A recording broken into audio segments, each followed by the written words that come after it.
kawasan penghijauan dan habitat para hewan ini, saya ingin menanyakan sedikit Pak. Tadi kalau sudah dibicarakan mengenai penanaman pohon buah untuk habitat para burung-burung, ini boleh dijelaskan nggak Pak lebih lanjut mengenai konsep desain dari habitat burung ini seperti apa sih Pak di kawasan PIK 2? Baik, terima kasih.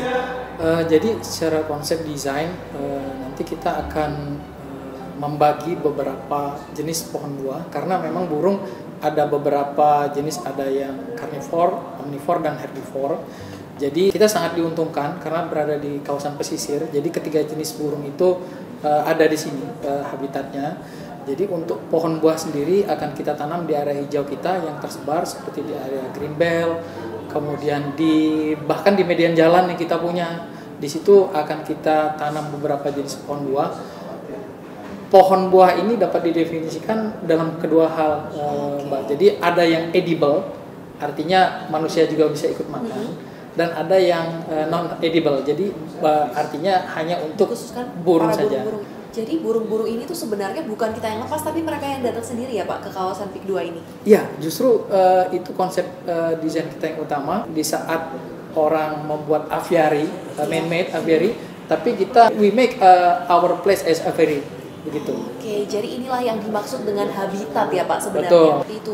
Pak, supaya lebih jelas, boleh nggak Pak kita langsung jalan-jalan untuk melihat langsung? Nanti kita akan ngobrol-ngobrol lebih lanjut lagi. Nanti juga akan ada satu orang lagi yang bergabung bersama kita ya Pak. Betul sekali. Menjelaskan lebih lanjut lagi. Betul sekali. Oke, baik Pak. Boleh kita langsung jalan ya Oke. Pak? Oke.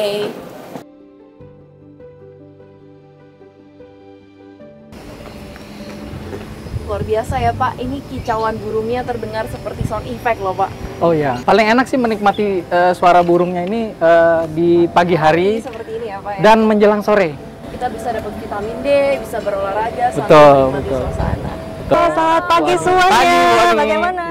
Ya. Nah, Bu Oni, saya ingin mempertanyakan. Tadi kalau saya sama Pak Yudi sudah membicarakan mengenai habitat burung nih, Bu. Iya. Kalau Bu Oni, saya menanyakan kalau misalnya mengenai pest control nih, Bu. Kalau misalnya ada satwa liar yang masuk, kira-kira penanganan atau penanggulangan atau tindakan antisipasi yang sudah dilakukan oleh tim Landscape PIK 2 itu seperti apa, Bu? Nah, biasanya kami tangkap itu, Bu. Kalau misalnya memang keluar dari habitatnya. Jadi kita tangkar, kemudian kita juga menyediakan pakannya supaya mereka tidak berkeliaran di rumah penduduk.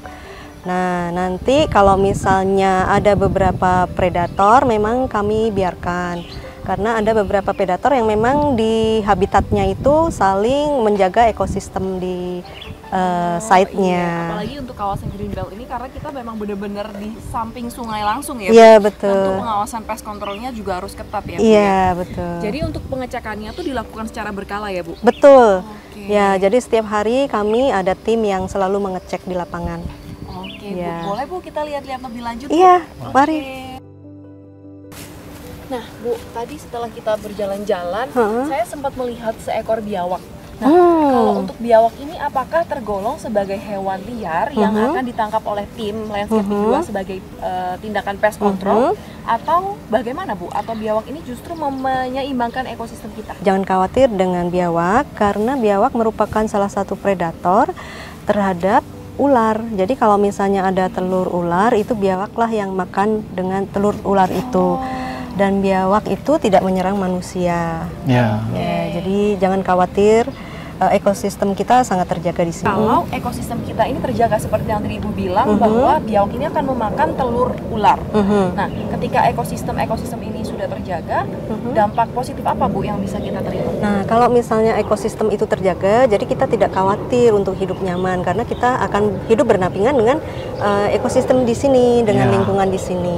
Jadi jangankan biawak ya, karena kalau ekosistem kita seimbang, jadi hubungan rantai makanan, makan dan dimakan itu akan berjalan dengan baik. Betul. Sehingga nyamuk pun saya rasa nggak akan mendekat gitu, karena nyamuk sendiri punya musuh alami seperti jentik nyamuk akan dimakan oleh ikan, ya begitu, Bu. Wah, luar biasa ya pemaparan mengenai pest control dari tim Landscape PIK 2. Nah, Pak, saya tadi agak salah fokus sedikit nih. Ketika kita berjalan-jalan kita menemukan banyak nih mas-masnya lagi ngumpulin sampah-sampah organik. Betul. Ini tuh sebenarnya untuk cleaning atau memang sampahnya akan dimanfaatkan lagi, Pak?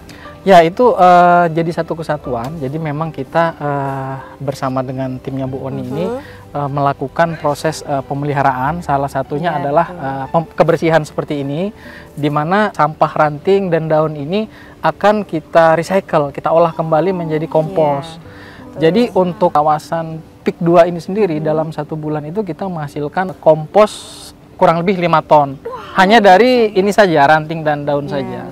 Jadi sampah coklat, disebutnya sampah coklat. Jadi kita bisa membuat komposnya ini untuk memupuk tanaman baru ya Pak, supaya lebih subur begitu Betul, ya? betul. Sehingga tanah di sini lebih subur. Dan selain itu kita mungkin Bu Stesi lihat di sini kita menggunakan beberapa titik irigasi. Ini titik irigasi kita sudah otomatis.